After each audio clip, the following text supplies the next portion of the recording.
UP के मुख्यमंत्री Yogi Adityanath Singapore में हैं। 4 दिन की उनकी विदेश यात्रा सुर्खियों में है। भगवा वस्त्र में विदेशी यात्रा को लेकर वो पहले से ही चर्चा में है। वहीं जापान में श्री राम मंदिर और मैग्लेव ट्रेन में उनके आने वाले सफर ने इसे और दिलचस्प बना दिया है।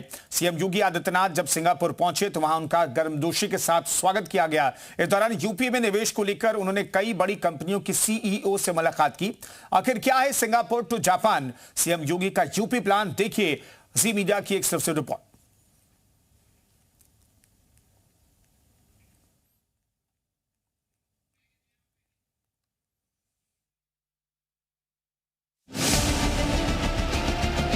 भगवा वस्त्र, चेहरे पर तेज और मन में यूपी के विकास का संकल्प। यह आत्मनिर्भर उत्तर प्रदेश की एक नई ताकत बनी है और आत्मनिर्भर भारत में अपना योगदान दे रहा है। यूपी के मुख्यमंत्री योगी आदित्यनाथ ने जब इसी शपथ के साथ पहली बार सिंगापुर की धरती पर कदम रखा तो उनका गर्मजोशी से स्वागत हुआ। जिन लोगों को सिर्फ ये लगता है कि योगी सिर्फ हिंदुओं की बात करते हैं और सिर्फ सनातन ही उनकी सोच है, उन लोगों को सिंगापुर से आई इन तस्वीरों को देखना चाहिए।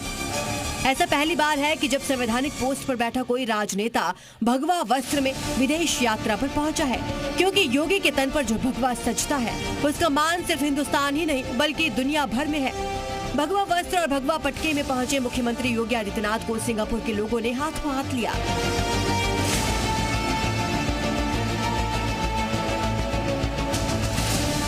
पिछले 9 साल के शासनकाल में सीएम योगी की ये दूसरी विदेश यात्रा है। इससे पहले वो 2017 में बतौर मुख्यमंत्री एक बार म्यांमार की यात्रा पर गए थे और अब 2026 में उनकी ये सिंगापुर और जापान की दूसरी विदेश यात्रा है। 23 और 24 फरवरी को सिंगापुर दौरे पर सीएम योगी 25 बड़ी कंपनियों के प्रमुखों से मुलाकात करेंगे। पिछले दिनों उत्तर प्रदेश के ग्लोबल निवेश समिट में करीब 33 लाख करोड़ रुपए के जो समझौते हुए थे और ये माना गया कि करीब 40 लाख करोड़ रुपए के समझौते बाद में बढ़ के हो गए थे। उत्तर प्रदेश की भी जो स्टेट जीडीपी है वो करीब 30 लाख करोड़ है। अगर ये 40 लाख करोड़ का इन्वेस्ट हो जाता है तो $1 ट्रिलियन की इकोनॉमी बनने में कोई दिक्कत नहीं है, लेकिन शायद वो अभी तेज रफ्तार नहीं पकड़ पाई है, तो नए निवेश को आकर्षित करने की ये कोशिश है। इस दौरान जिन मुख्य सेक्टर्स पर उनका फोकस रहेगा उसमें logistics, industrial park, data centre infrastructure, agri business, aviation engineering, clean energy, fintech और स्टार्टअप, हॉस्पिटैलिटी और थीम पार्क पूंजी निवेश शामिल है। सिंगापुर पहुंचते ही सीएम योगी ने ताबड़तोड़ बैठकें की। सुबह सुबह पहले मुख्यमंत्री योगी आदित्यनाथ टेमासेक के चेयरमैन श्री टीओ चिहियान और उनकी टीम से मिले। इस दौरान data centre, logistic hub, Akshay ऊर्जा और औद्योगिक बुनियादी ढांचे जैसे क्षेत्रों में निवेश के मौके तलाशने पर चर्चा हुई। टेमासेक यूपी में हॉस्पिटल और लॉजिस्टिक के क्षेत्र में 1000 करोड़ रुपए निवेश कर रही है। इस मुलाकात के बाद मुख्यमंत्री योगी आदित्यनाथ ने डीबीएस ग्रुप की चीफ एग्जीक्यूटिव ऑफिसर तानसु शान और उनकी टीम से मुलाकात की। इस दौरान फाइनेंशियल सहयोग को मजबूत करने, प्रोजेक्ट फाइनेंसिंग को आसान बनाने और उत्तर प्रदेश में इंफ्रास्ट्रक्चर और ग्रोथ सेक्टर में इन्वेस्टमेंट फ्लो को सपोर्ट करने पर चर्चा हुई। 2 दिन की सिंगापुर यात्रा में सीएम योगी का एक ही मकसद है, यूपी का विकास। इसके लिए वो ज्यादा से ज्यादा इन्वेस्टर को यूपी की तरफ आकर्षित करेंगे। इसके लिए सिंगापुर में investor UP mega road show भी रखा गया है। कुछ ऐसे सेक्टर हैं जिनमें ज़्यादा फोकस रहेगा, जैसे कि electronics, manufacturing, infrastructure, green energy, solar energy और इसके अलावा कई ऐसे सेक्टर जो कि ग्रोइंग हैं, जैसे सेमीकंडक्टर्स और आर्टिफिशियल इंटेलिजेंस से जुड़े हुए बड़ी जो कंपनियां हैं, उनके साथ उत्तर प्रदेश सरकार निवेश के लिए एमयू करेगी। और इसका उद्देश्य ये है कि कहीं ना कहीं उत्तर प्रदेश को एक निवेश फ्रेंडली जो उत्तर प्रदेश में वातावरण तैयार किया गया है उसको और बढ़ावा दिया जाए। सीएम योगी के सिंगापुर दौरे से भी ज्यादा चर्चा जापान दौरे की है, जहां वो श्री राम और हनुमान मंदिर के दर्शन करेंगे। हम आपको उस मंदिर की तस्वीरें दिखाएंगे, उसकी खासियत बताएंगे, जहां मुख्यमंत्री योगी जाने वाले हैं। लेकिन उससे पहले आपको एक वीडियो दिखाते हैं जिसमें सीएम योगी 2024 में लखनऊ पहुंचे जापान के डेलीगेशन के साथ जापानी बोल रहे हैं। येनकाउ नो चिजी नाकासाकी कामी-सामा गौतम बुद्धा नो सेइचिना होतारू पूरा देशु सुए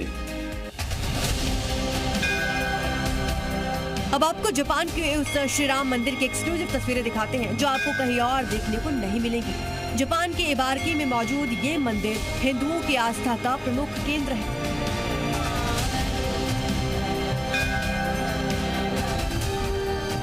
इस मंदिर की खासियत क्या है ये भी आपको बताते हैं।